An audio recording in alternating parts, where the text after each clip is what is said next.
What I want to do in this video is introduce you to the idea of the covariance between two random variables. And it's defined as the expected value of the distance, or I guess the product of the distances of each random variable from their mean, or from their expected value. So let me just write that down. So if I take I'll have x first. I'll do this in another color.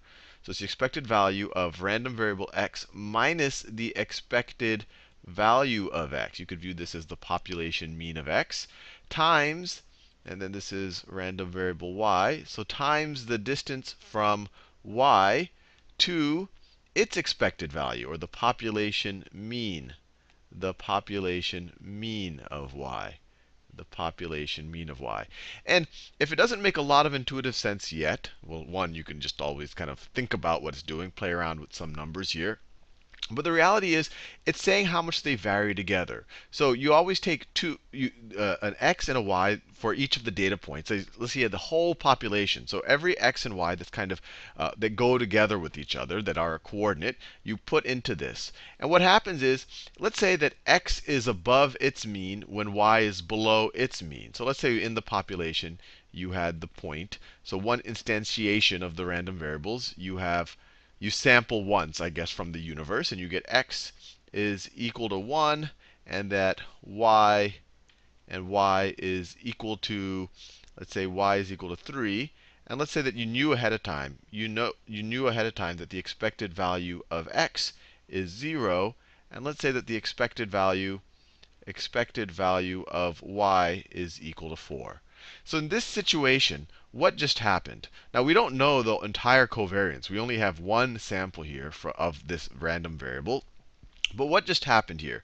We have 1 minus. So we're just going to calculate. We're not going to calculate the entire expected value. I just want to calculate what happens when we do what's inside the expected value.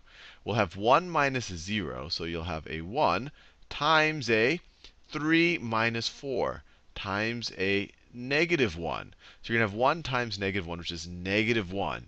And what is that telling us?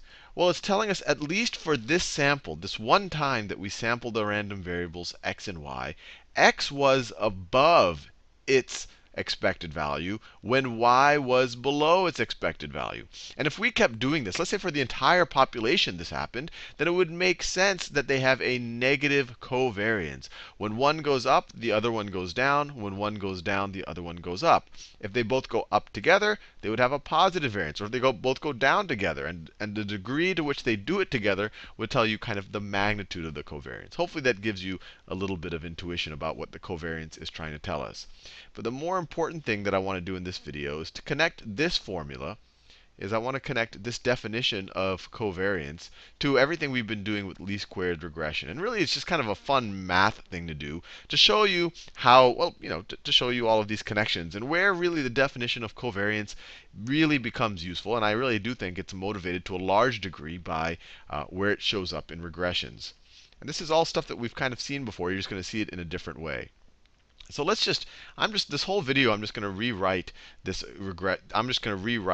definition of covariance right over here. So this is going to be the same thing. So this is going to be the same thing as the expected value of, and I'm just going to multiply these two binomials in here. So the expected value of our random variable x times our random variable y, minus, well, I'll just do the x first. So plus x times the negative expected value of y. So I'll just say minus x times the expected value of y. The expected value of y, and that negative sign comes from this negative sign right over here. And then we have minus expected value of x times y, minus the expected value of x times this y. This is doing the distributed property twice. And then finally, you have the negative expected value of x times the negative expected value of y. And the negatives cancel out. And so you're just going to have plus the expected value of x times the expected value of y times the expected value of y. And of course, it's the expected value of this entire thing. It's the expected value of this entire thing.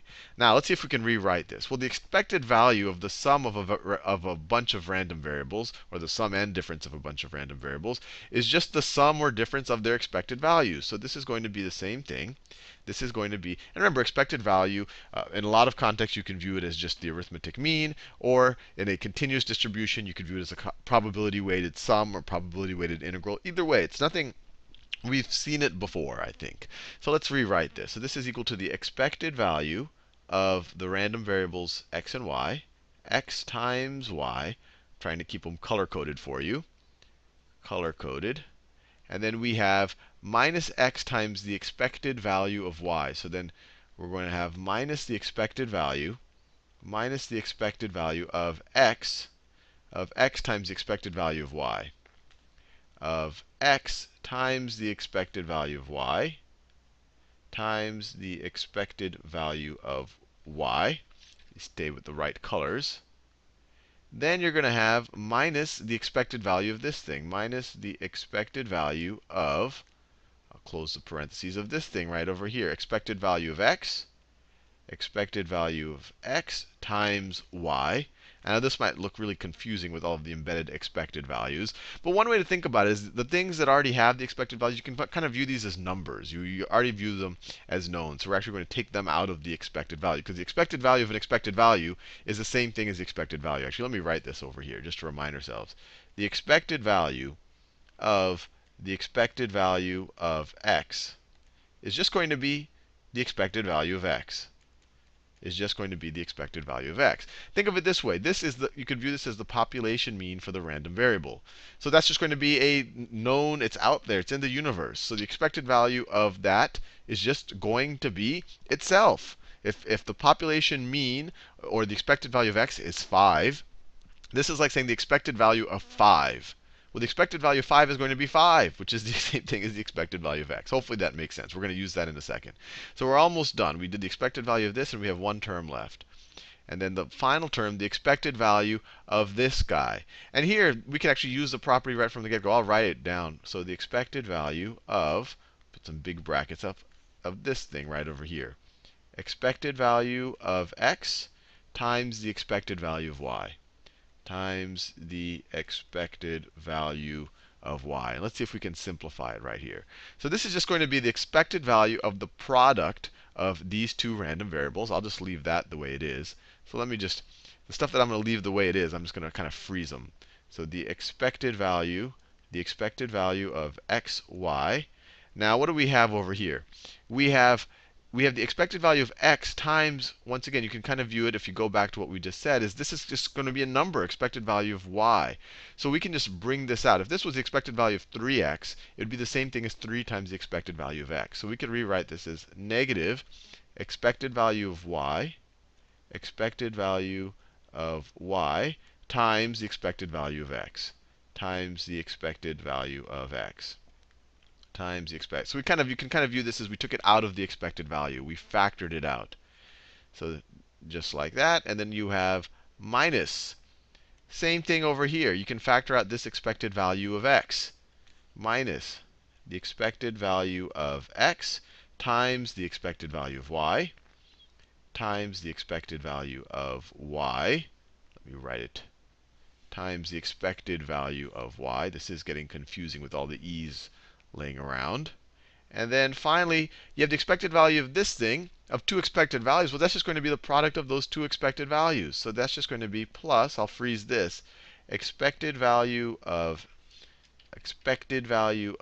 x times the expected value of y. Now, what do we have here? We have expected value of y times the expected value of x. And then we are subtracting the expected value of x times the expected value of y. These two things are the exact same thing, right? So this is going to be, and actually look at this. We're subtracting it twice, and then we have one more. These are all the same thing. This is the expected value of y times the expected value of x. This is the expected value of y times the expected value of x, just written in a different order. And this is the expected value of y times the expected value of x. We're subtracting it twice, and then we're adding it. Or one way to think about it is that this guy and that guy will cancel out. You could have also picked that guy and that guy. But what do we have left? we have the covariance of these two random variables, x and y, are equal to the expected value of, I'll switch back to my colors just because this is the final result. The expected value of x times the expected value of the product of xy, the expected value of the product, the expected value of the product minus, what is this? The expected value of y, the expected value of y times the expected value of x, times the expected value of x. Now, if you know, you can calculate these expected values if you know everything about the probability distribution or density functions for each of these random variables, or if you had the entire population that you're sampling from whenever you take an instantiation of these random variables. But let's say you just had a sample of these random variables. How could you estimate them? How could you estimate them?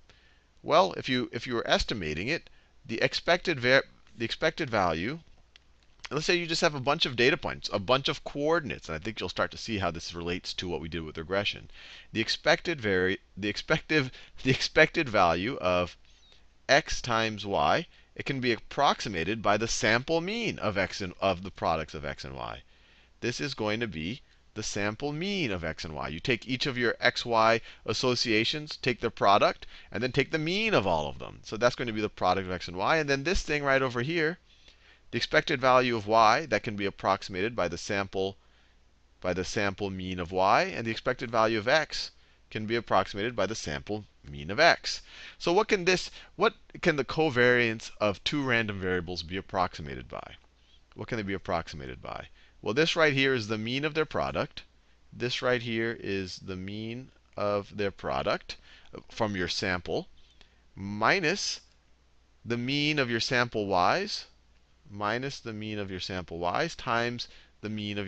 x's, times the mean of your sample x's. And this should start looking familiar. This should look a little bit familiar, because what is this? This was the numerator. This right here is the numerator. This is the numerator when we were trying to figure out the slope of the regression line. So when we tried to figure out the slope of the regression line, we had let me just rewrite the formula here just to remind you. It was literally the mean of the products of each of our data points minus, or the xy's, minus the mean of y's times the mean of the x's. All of that over the mean of the x squareds, and you could even view it as this, as over the mean of the x times the x's. But I could just write the x squareds over here minus the mean of x squared. This is how we figured out the slope of our regression line. Or maybe a better way to think about it, if we assumed in our regression line that the points that we have were a sample from an entire universe of possible points, then you could say that we are approximating the slope of our regression line. And you might see this little hat notation in a lot of books. Don't want you to be confused. They're saying that you're approximating the population's regression line from a sample of it. Now, this right here, so everything we've learned right now, this right here is the covariance, or this is an estimate of the covariance of x and y. Now, what is this over here? Well, I just said you could rewrite this very easily as, so this bottom part right here, you could write as the mean of x times x, that's the same thing as x squared, minus the mean of x times the mean of x, right? That's what the mean of x squared is. Well, what's this? Well, you could view this as the covariance of x with x. But we've actually already seen this, and I've actually shown you many videos ago when we first learned about it what this is. The covariance of a random variable with itself is really just the variance of that random variable. And you could verify it for yourself. If you change this y to an x, this becomes x minus the expected value of x times x minus the expected value of x, or that's the expected value of x minus the expected value of x squared. That's your definition of variance. So another way of thinking about the slope of our regression line, it can be literally viewed as the covariance of our two random variables over the variance of x. So you can kind of view it as the independent random variable. That right there is the slope of our regression line. Anyway, I thought that was interesting, and I wanted to make connections between things you see in different parts of statistics and show you that they really are connected.